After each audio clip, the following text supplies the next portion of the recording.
बुराई के आने से पहले और धरती पर पहले इंसान के कदम रखने से बहुत पहले में अनंत अच्छाई का राज था। सब कुछ परफेक्ट था। हर स्वर्गदूत तेज रोशनी से चमकता था और अपने पिता सृष्टिकर्ता के लिए गहरी श्रद्धा रखता था। लेकिन उन सभी स्वर्गदूतों में से एक स्वर्गदूत सबसे अलग और खास था, लूसीफर। तुम परिपूर्णता की मिसाल थे, बुद्धि में सबसे आगे और सुंदरता में परिपूर्ण। लूसीफर सबसे बुद्धिमान, सबसे ताकतवर और स्वर्ग में सबसे सम्मानित स्वर्गदूत था। हर कोई उसकी प्रशंसा करता था। लूसीफर परमेश्वर की सबसे खूबसूरत रचना थी, उनकी सबसे खास कृति। वह पहला जीव था जिसे परमेश्वर ने अपने हाथों से बनाया था, सबसे पहली रचना। और परमेश्वर ने उसे अपना सबसे बेहतरीन स्वर्गदूत बनाकर खुशी महसूस की। परमेश्वर ने लूसीफर को ऐसी शक्ति दी जो किसी और स्वर्गदूत के पास नहीं थी। लूसीफर के पास सबसे बड़ी बुद्धि थी जो केवल परमेश्वर से कम थी, लेकिन लूसीफर पूरी तरह परफेक्ट नहीं था। तुम अपने कामों में निर्दोष थे जब तक कि तुम्हारे अंदर बुराई नहीं आ गई। इस तरह लूसीफर दुनिया में सारी बुराई और दुखों का कारण बन गया। वह अंधकार का राजकुमार, आत्माओं को भटकाने वाला और विनाश का स्वामी बन गया। वह शैतान बन गया। लूसीफर के पतन ने स्वर्ग पर एक गहरा घाव छोड़ दिया। रोशनी तो वापस आ गई, लेकिन स्वर्ग पहले जैसा नहीं रहा। जैसे एक टूटा हुआ शीशा हमेशा टूटेपन की याद दिलाता है, वैसे ही स्वर्ग में उस विश्वासघात की याद हमेशा बनी रही। लूसीफर की कहानी हमें एक चेतावनी देती है कि सबसे चमकता हुआ सितारा भी अंधकार में गिर सकता है। लेकिन यह सब कैसे हुआ? क्या हुआ? क्यों हुआ? जो कभी शांति का सागर था, वह बुराई का बीज कैसे बन गया? लूसीफर एक ऐसा स्वर्गदूत था जिसे पूर्णता के मापदंड पर बनाया गया था। तुम अभिषेक किए गए रक्षक स्वर्गदूत थे। तुम परमेश्वर के पवित्र पर्वत पर थे। तुम जलते हुए पत्थरों के बीच चलते थे। स्वर्ग एक ऐसा स्थान है जहां सब कुछ पूर्ण व्यवस्था में है। वहां हर स्वर्गदूत का एक काम और उद्देश्य होता है। सबसे ऊंचे स्तर पर सेराफिम होते हैं। ये स्वर्गदूत जलती हुई आग की तरह होते हैं जो प्रेम और पवित्रता से भरे होते हैं। वे बिना रुके गाते हैं, पवित्र पवित्र पवित्र है सर्वशक्तिमान परमेश्वर। इसके बाद चेरुबिम आते हैं। ये दिव्य ज्ञान के रक्षक और ब्रह्मांड के रहस्यों की रक्षा करने वाले होते हैं। ये ऐसी ढाल की तरह होते हैं जो किसी भी अपवित्रता को दूर कर देती है। पृथ्वी के सबसे करीब जो स्वर्गदूत होते हैं वे आर्कएंजल्स और एंजल्स होते हैं। आर्कएंजल्स जैसे माइकल और गैब्रियल खास संदेश लाने वाले होते हैं।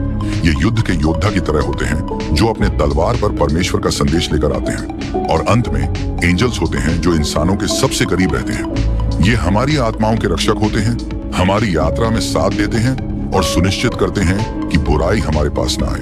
इस परिपूर्ण व्यवस्था में परमेश्वर ने कुछ खास बनाने का सोचा।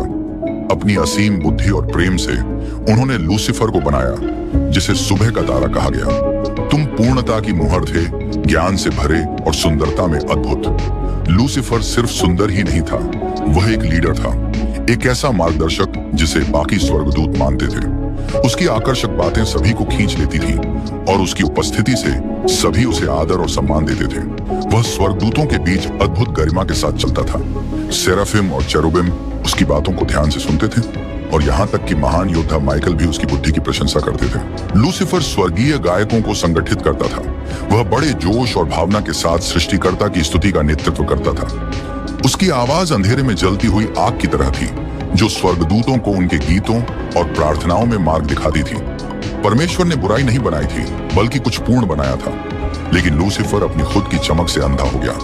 उसके दिल में घमंड बढ़ने लगा। महिमा पाने की उसकी इच्छा उसके अंदर छुपी आग की तरह थी जिसने धीरे धीरे उसे नष्ट कर दिया। बाइबल हमें बताती है कि उसका पतन कैसे शुरू हुआ। तुम्हारा दिल अपनी सुंदरता के कारण घमंडी हो गया और अपनी चमक के कारण तुमने अपनी बुद्धि को खराब कर लिया। जो कभी लूसीफर का वरदान था, वही उसके पतन का कारण बन गया। उसकी सुंदरता, जिसकी सभी प्रशंसा करते थे, उसकी बर्बादी का कारण बन गई। उसकी बुद्धि, जो दूसरों को प्रेरित करती थी, उसी ने उसे नष्ट कर दिया। घमंड ने उसे पूरी तरह से घेर लिया। वह अपनी जगह से ऊपर उठना चाहता था और अपना सिंहासन परमेश्वर के सितारों से भी ऊपर रखना चाहता था। उसने अपने दिल में कहा, मैं स्वर्ग तक चढ़ जाऊंगा, मैं अपना सिंहासन परमेश्वर के सितारों से भी ऊंचा करूंगा। और फिर स्वर्ग कांप उठा, बगावत हुई और शांति टूटकर कांच की तरह बिखर गई। खुद यीशु ने अपने शब्दों में कहा, मैंने शैतान को बिजली की तरह स्वर्ग से गिरते हुए देखा।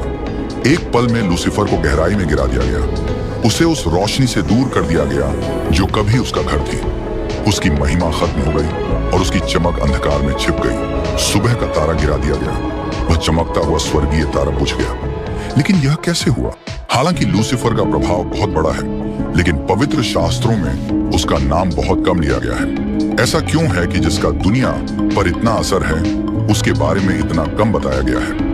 लूसीफर की स्वर्ग में बड़ी बगावत की बात करने से पहले यह समझना जरूरी है, शास्त्रों में लूसीफर का चरित्र एक रहस्य है। उसके बारे में केवल टुकड़ों टुकड़ों में बताया गया है। बाइबल में उसकी कहानी अलग अलग हिस्सों में और सिंबॉलिक लैंग्वेज में लिखी गई है। इस वीडियो की स्टोरी बाइबल पर आधारित है, लेकिन इसमें कुछ एडिशनल सोर्सेज का भी उपयोग किया गया है, खास तौर पर the history of the angelic world, जिसे फादर जोसे एंटोनियो फोर्टे ने लिखा है। इसके साथ ही संत ऑगस्टिन की लिखी किताबों से भी जानकारी ली गई है, जहां लूसीफर को अपने सृजनकर्ता से ऊपर उठने की इच्छा का प्रतीक बताया गया है। संत ऑगस्टिन लिखते हैं कि लूसीफर अपनी खुद की रोशनी से अंधा हो गया और उसने परमेश्वर के बराबर बनने की कोशिश की। इसके कारण उसे स्वर्ग से निकाल दिया गया, जो हमें एक स्थायी सबक देता है। अब देखते हैं कि लूसीफर की आत्मा कैसे भ्रष्ट होने लगी। लूसीफर ने खुद से सोचा, क्या मेरी रोशनी और ज्यादा तेज नहीं चमक सकती? क्या मेरी महिमा हमेशा किसी और की सेवा करने के लिए ही होनी चाहिए? ये सवाल बहुत छोटे थे, लगभग न दिखने वाले, लेकिन बीज की तरह थे, जो धीरे धीरे बढ़ने लगे। अपने विचारों की चुप्पी में लूसीफर ने खुद को ऊंचाई पर, एक सिंहासन पर सबकी प्रशंसा पाते हुए कल्पना करना शुरू कर दिया। हर काम जो वह करता, उस आवाज को और मजबूत बना देता। दूसरी ओर स्वर्ग में सब कुछ पहले जैसा शांत और सही था, लेकिन लूसीफर के अंदर कुछ ऐसा था जो हर दिन और दूर होता जा रहा था। स्वर्गदूतों ने लूसीफर में बदलाव देखना शुरू कर दिया।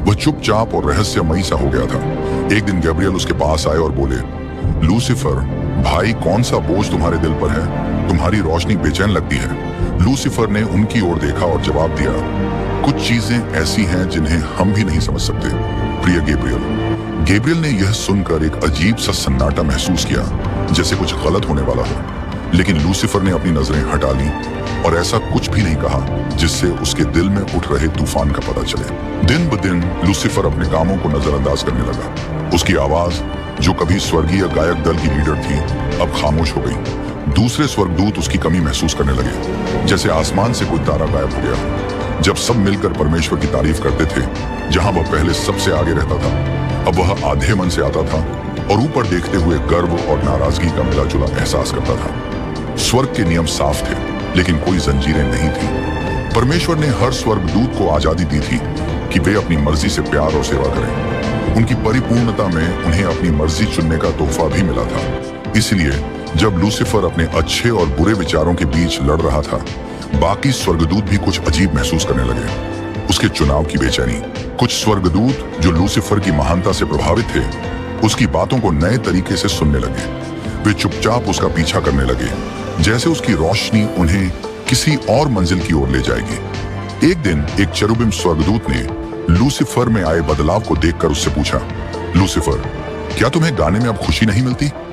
लूसीफर ने ठंडी मुस्कान के साथ जवाब दिया, अब मुझे दूसरे कामों में दिलचस्पी है। शायद जो हम जानते हैं उसके परे भी कुछ है। इसके बाद सुबह के तारे ने अपना फैसला कर लिया। उसके अंदर की चिंगारी एक लौ बनी और वह लौ आग बन गई। उसने कहा, मैं बादलों से भी ऊंचा जाऊंगा, मैं सबसे महान के जैसा बनूंगा। उस रात लूसीफर की चमक बदल गई। वह अब तारीफ की रोशनी नहीं, बल्कि महत्वाकांक्षा की आग बन गई। स्वर्ग जो इतना शांत और परफेक्ट था, वहां पहली बार विद्रोह की हलचल महसूस हुई। उसका नाम प्रकाश लाने वाला था, और यह नाम बेकार नहीं था। वह स्वर्ग का सबसे चमकदार तारा था, जो सबसे पहले उगता और बाकी सबको रोशनी देता। हर स्वर्गदूत उसकी बात ध्यान से सुनता, क्योंकि लूसीफर ने परमेश्वर के बारे में ऐसे बातें की जैसे कोई और कभी नहीं कर सका। स्वर्गदूत मासूम नहीं थे, वे बुद्धिमान, मजबूत और परमेश्वर की पवित्रता का प्रतिबिंब थे। फिर भी लूसीफर ने उन्हें अपनी ओर खींचा। उसने झूठ या खाली वादों से नहीं, बल्कि अपने आकर्षण और मजबूत विश्वास से उनका दिल जीता। वह स्वर्गदूतों को धोखा देने की कोशिश नहीं कर रहा था, जैसे कोई झूठा करता है। उसने जोश के साथ बात की और एक ऐसी सोच दिखाई जो बहुत प्रभावशाली थी। कई फरिश्ते उसके पीछे चल पड़े, क्योंकि उन्होंने उसमें एक नई रोशनी देखी। जैसे एक टूटता तारा आसमान को कुछ पल के लिए रोशन करता है, वैसे ही लूसीफर ने खुद को एक शानदार और अनोखे लीडर के रूप में दिखाया, जिसे लोग अपना आदर्श मान सकते थे। उसकी अच्छाई, उसका अधिकार, उसका सम्मान और उसका प्रभाव, ये सब उसके लायक थे। अगर हम समझ पाते कि परमेश्वर की यह रचना कितनी खास थी, तो हमें यह भी समझ आता कि क्यों परमेश्वर ने खुद अपने काम की तारीफ की।